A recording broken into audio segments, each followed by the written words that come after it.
हजरत मेकल बिन यसार सहाबी है, एक बंदा आया और उनको पैगाम दिया उनकी बहन के लिए कि मैं आपकी बहन से शादी करना चाहता हूं।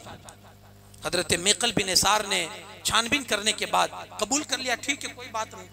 शादी हुई, कुछ दिन तो हालात अच्छे थे, घर चला, लेकिन कुछ दिनों के बाद फिर तलाक हो गई, रिश्ता नहीं निभा, तलाक हो गई। अब ये चली आई, तलाक होने के बाद जब इद्दत गुजर गई तब तक उसने रुजू नहीं किया, इद्दत गुजर गई, निकाह से बाहर हो गई। और अब बहुत सारे पैगाम आने लगे, बहुत सारे पैगाम आने लगे। इधर वापस उसी शोहर ने जिसने तलाक दी थी, वापस उसने भी पैगाम डाला कि मैं वापस शादी करना चाहता हूं फिर से। अब एक तरफ ये सहाबी है, मैं आगे चल के अपने समाज को भी बताऊंगा आपको। वही आदमी जिसने तलाक दी थी वो खुद आया कि मुझे फिर से शादी करनी है आपकी बहन से। नाराज हो गए हजरत मेकल बिन यसार, एक तो मैंने तुम्हारी इज्जत करते हुए इज्जत के साथ अपनी बहन तुम्हारे साथ भी आई, मैंने शादी कर दी, तुमने मेरी बहन को सताकर उसके साथ उसको तलाक देकर उसको फिर इद्दत में रुजू भी नहीं किया, वापस भी नहीं लौटाया, उसको इद्दत से बाहर होने दिया, उसको निकाह से निकाल दिया, और अब आए हो मेरे पास निकाह करने के लिए मेरी बहन से। खुदा की कसम मैं तुम्हारे साथ निकाह नहीं करूंगा, कसम खा ली।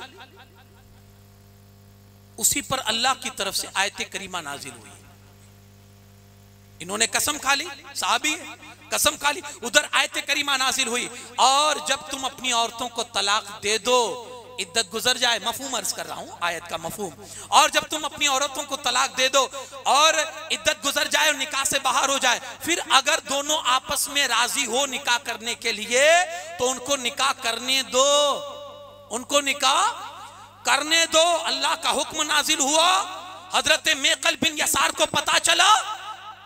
अब अगर हम वहां होते तो हमारा रवैया क्या होता?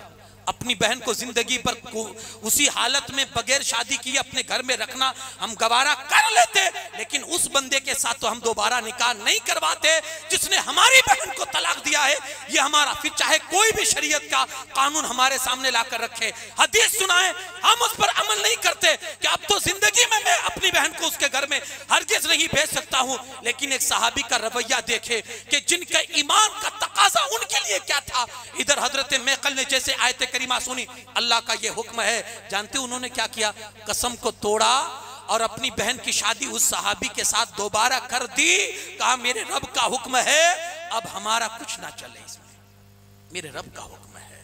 ये ईमान सहाबा का था, और उसी ईमान का तकाजा अल्लाह रब्बुल इज्जत हमसे कर रहा है कि ये ईमान तुम्हारे पास होना चाहिए जो सहाबाए किराम के पास था।